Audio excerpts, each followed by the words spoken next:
नमस्कार मित्रों। आज हम आप सबको रेखा गणित के कुछ बहुत बेसिक चीज़ों के बारे में बताएंगे। कुछ बेसिक कंसेप्ट के बारे में आपको हम बताएंगे। यदि आपको बेसिक कंसेप्ट अच्छे से समझ में आ जा रहा है तो मैं आशा करता हूँ कि रेखा गणित से जुड़ी हुई जो प्रश्न मैं सॉल्व कराऊंगा आपको अच्छे से समझ में आएगा। तो पहले बेसिक चीज़ें पर हम फोकस करते हैं। तो देखिए, पहला हमारा है बिंदु। देखिए, बिंदु किसे कहते हैं? पॉइंट, इसको इंग्लिश में पॉइंट बोला जाता है। तो बिंदु क्या होता है? यानी ऐसी आकृति जिसकी कोई लंबाई, चौड़ाई तथा ऊंचाई नहीं होती है, उसे बिंदु कहते हैं।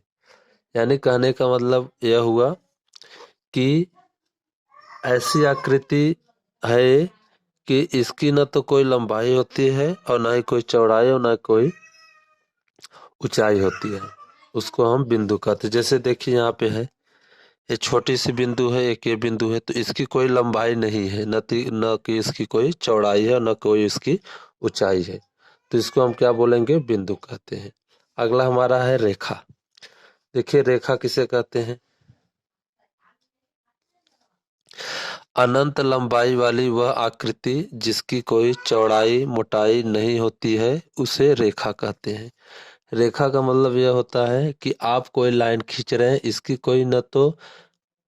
कोई अंत बिंदु नहीं होता है। जैसे मैं एग्जांपल में बताऊं, यहाँ पे ये देखिए एक लाइन खींची गई है, इस पर कोई अंत बिंदु नहीं। अगर इस पर कोई अंत बिंदु होता तो इस पर हम कोई पॉइंट ए या बी लिखते, लेकिन इस पे जो है कोई अंत बिंदु नहीं होता। यानी कोई भी रेखा जो होती है इसकी कोई अंत बिंदु नहीं होती है। दूसरी चीज कि यह अनंत लंबाई की होती है और इसकी आकृति जो होती है, न तो इसकी आकृति की कोई चौड़ाई या कोई मोटाई नहीं होती है, उसको हम क्या बोलते हैं? रेखा कहते हैं। जैसे एग्जांपल में मैं आपको बता दूं, जैसे मैं एक ये लाइन खींच रहा हूँ, ये देखिए ये लाइन जो है, यहाँ पे मैंने तीर का निशान लगाया, इससे मतलब यह हो रहा है कि ये जो है अनंत दूरी तक जाने वाली है। ये तीर से हमें क्या पता चल रहा है? ये अनंत दूरी तक जाने वाला है। तो कहने का मतलब यह हुआ कि रेखा की कोई लंबाई नहीं होती, यानी इसकी कोई निश्चित लंबाई नहीं होती है, अनंत तक इसकी लंबाई होती है। अगला हमारा है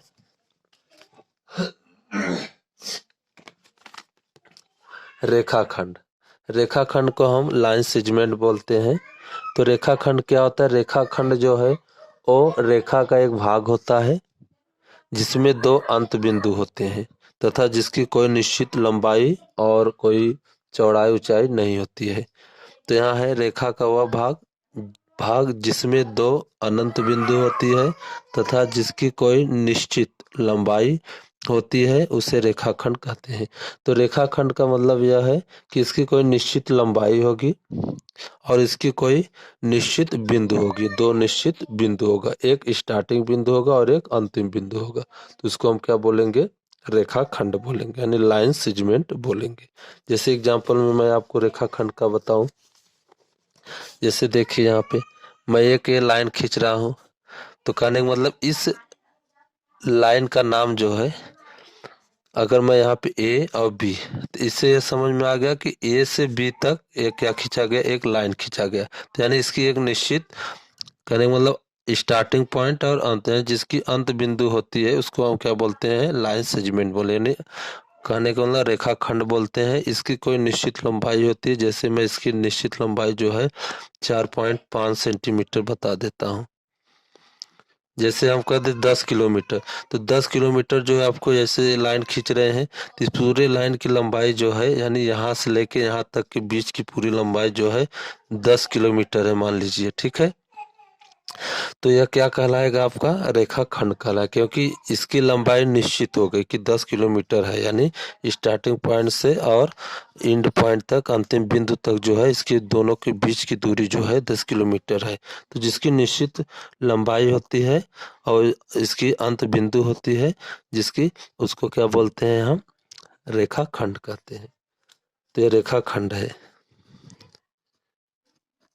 रेखाखंड। अब अगला हमारा है कोण।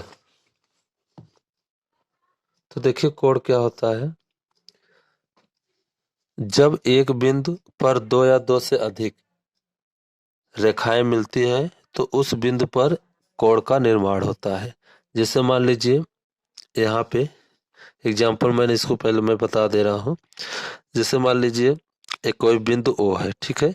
इस बिंदु पर कोई रेखा जो है, यहाँ से एक रेखा जो आके इस पर मिल गई और एक रेखा इस पर, यानी दोनों रेखाएं जो है एक ही बिंदु पर जब मिलेगी तो मिलने पर वहां पे क्या बनेगा, कोण का निर्माण होगा, जिसे हम क्या बोलते हैं, कोण कहते हैं।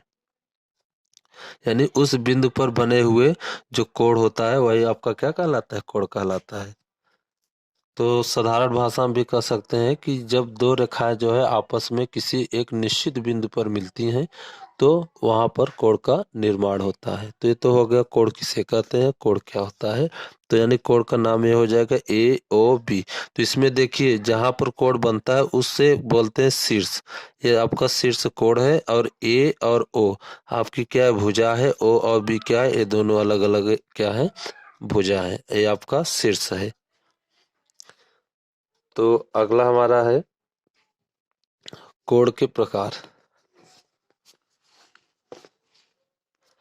तो देखिए कोण के प्रकार क्या होते हैं। कोण के प्रकार का मतलब कि कोण कितने प्रकार के होते हैं। तो कोण लगभग 9 प्रकार के होते हैं। तो कोण 9 प्रकार के होते हैं। तो पहला कोण हमारा क्या होता है, शून्य कोण। पहला शून्य कोण होता है। शून्य कोण, दूसरा न्यून कोण, सम कोण, अधिक कोण, ऋज कोण, बृहत कोण, संपूर्ण कोण, पूरक कोण और संपूरक कोण होता है। तो देखिए शून्य कोण क्या होता है, यानी वह कोण जो शून्य होता है। यानी जैसे वह कोण, जैसे मान लीजिए एक ये रेखा है, इसी पर एक और मैं रेखा खींच दे रहा हूं, तो आप देखेंगे कि इनके बीच जो है कोई वर्टेक्स नहीं बन रहा है, यानी कोई शीर्ष नहीं बन रहा है। तो कहने का मतलब यह हो गया कि यह क्या है, कोण जो है यहाँ की जो कोण है जीरो है। तो कहने का मतलब यह जीरो। तो कहने का मतलब कि जीरो कोण उसे कहते हैं, वह कोण जो शून्य होता है उसको शून्य कोण कहते हैं। अगला हमारा है न्यून कोण। तो देखिए न्यून कोण क्या होता है।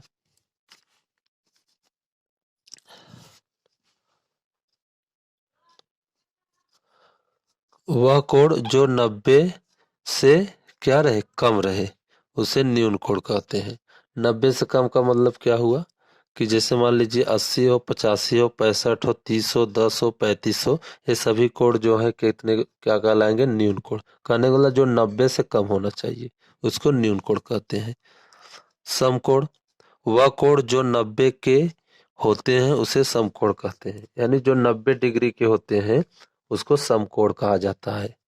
जो 90 डिग्री के, यानी इसका पूरा कोण जो है 90 डिग्री का होगा तो उसको हम बोलेंगे समकोण। फिर इसके बाद अगला हमारा है अधिक कोण। तो देखिए अधिक कोण क्या होता है, वह कोण जो 90 तथा 180 के बीच में होता है उसे हम अधिक कोण कहते हैं। तो 90 और कितना, 180 के बीच में। तो कहने का मतलब 90 से आप 95 ले लीजिए, 95, 100, 105, 120, 130, 140, 150, 160, 170, 175 और 189, सॉरी 179, यानी 179। यानी कहने का मतलब कि 90 और 180 के बीच में होना चाहिए। तो आपका क्या क्या कहलाएगा, अधिक कोण कहलाएगा। तो अधिक कोण आपको समझ में आ गया कि किसके बीच के कोण जो अधिक कोण कहलाते हैं। लास्ट हमारा, सॉरी एक और है, इसके बाद लास्ट रहेगा संपूर्ण कोण। देखिए ऋज कोण क्या होता है। वह कोण जो 180 के होते हैं, कहने का मतलब जो पूरी तरह से 180 डिग्री का होता है, ना तो उससे ज्यादा ना तो उससे कम होता है, उसको हम बोलते हैं ऋज कोण। तो वह कोण जो 180 के होते हैं उसे ऋज कोण कहते हैं। कहने का मतलब 180 पूरा रहेगा। इसके बाद संपूर्ण कोण है। संपूर्ण कोण का मतलब यह होता है कि संपूर्ण मतलब पूरा। तो पूरा कोण हमारा कितना होता है, 360 होता है, जैसा कि आपको पता है। तो वह कोण जो 360 डिग्री का होता है उसे हम संपूर्ण कोण कहते हैं। तो संपूर्ण कोण भी आपको समझ में आ गया। इसके बाद हमारा है अगला पूरक कोण।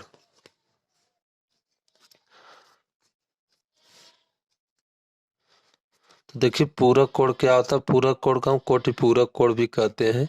यानी यदि दो कोणों का योगफल कितना हो जाए 90, यानी दो कोणों का योगफल यदि 90 डिग्री का होता है तो उसको हम क्या बोलते हैं, कोटि पूरक कोण कहते हैं। आपको जोड़ने पर जो है 90 डिग्री आना चाहिए। यदि दो कोणों का योगफल 90 डिग्री है तो वह क्या कहलाएगा, कोटि पूरक कोण कहलाएगा। लास्ट हमारा है संपूरक कोण। संपूरक कोण क्या होता है, यदि दो कोण का योगफल जो है 180 डिग्री के होते हैं उसे हम संपूरक कोण कहते हैं। यदि दो कोण को जोड़ दिया जाए तो यदि वो 180 डिग्री का हो जाता है तो वो क्या कहलाता है, संपूरक कोण कहलाता है। तो मैं आशा करता हूँ आपको जो है यह बहुत अच्छे से समझ में आया होगा। अगर आपको समझ में आया है तो लाइक कमेंट अवश्य कीजिए और चैनल को सब्सक्राइब कीजिए। धन्यवाद।